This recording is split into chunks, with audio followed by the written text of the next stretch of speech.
Welcome back. Setting a good example of self-help being the best help, the Chikali Village Panchayat has taken the initiative to fumigate all its 11 wards in an effort to protect the village from the malaria menace, which has almost attained chronic proportions in the state.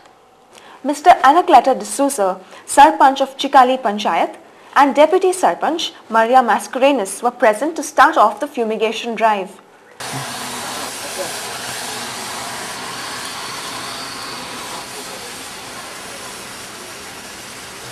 Speaking to Goa 365, Sarpanch Mr. Anacleto D'Souza stressed on the importance of fumigation. Each and every ward of our Chikali village Panchayat we will cover up. यहाँ पर fogging आते पास anti-lava chemical will also be sprayed in stagnant waters, especially in the slums. It is for the first time that the Panchayat has taken the onus of fumigating the entire village upon itself. Last गेले वर्ष आमचे 30 जण किते malaria falciparum जाऊन मेल्ले हा.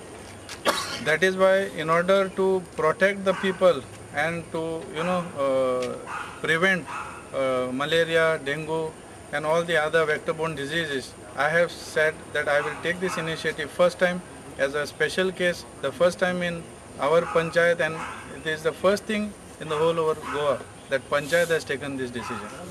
However, the important thing that needs to be tackled on a war footing first are the causative factors of malaria, rather than focusing on superficial remedial measures such as fumigation, which are very short-lived and don't serve the purpose of effectively tackling the menace.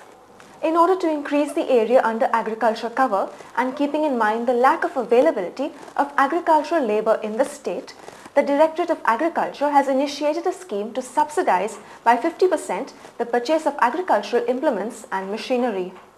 Shortage of labour was so much that many people I have known that they just abandoned. Why to invest so much of money for a crop which is almost decomposed? So people did not even harvest paddy crop.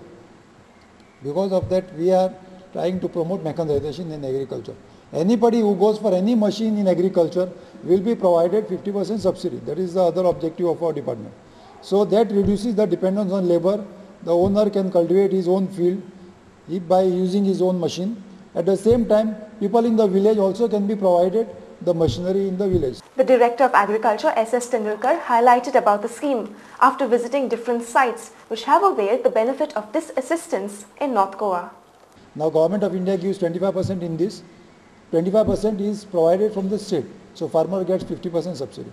He also said that the government is in the process of developing village agro-service centres in 6 village panchayats across the state to facilitate agriculture. Agriculture in the sense it is not only agriculture, it is all agro-related activities. Agriculture, animal husbandry, fisheries, dairy, rural development, minor irrigation, these are all the coming in the agriculture allied sectors. Now under this we are going to develop village agro service center. The center for providing all the services for the village in agriculture sector. Now that sector will have the power tillers, paddy harvester, paddy sprayers, transplanting machines. In order to alleviate the difficulties of paddy farmers, the government is also planning to set up a common dehusking mill in the state. So we are trying to promote a rice processing mill in the state. We should procure paddy from all the farmers, which will process, and this rice, if found possible, it will be linked to the civil supplies. So civil supplies will take this rice for supplying to under the ration program. Flooding has become a permanent feature along the DB road in Panjim out of sheer short-sightedness on the part of the authorities and planners ever since the road was widened during 2004 in time for the first IFI. No drainage was ever conceptualized or planned for this important and busy stretch of road. Despite this flooding being a regular feature for the last few years, the authorities seem to have no solution on hand. The road in front of Kala Academy is the worst affected as water spills over onto the pavement, and with motorists driving by with their foot firmly on the accelerator, people standing at the bus stop here are drenched with an uncalled for dirty water shower. We'll spill into another short break. Stay with us.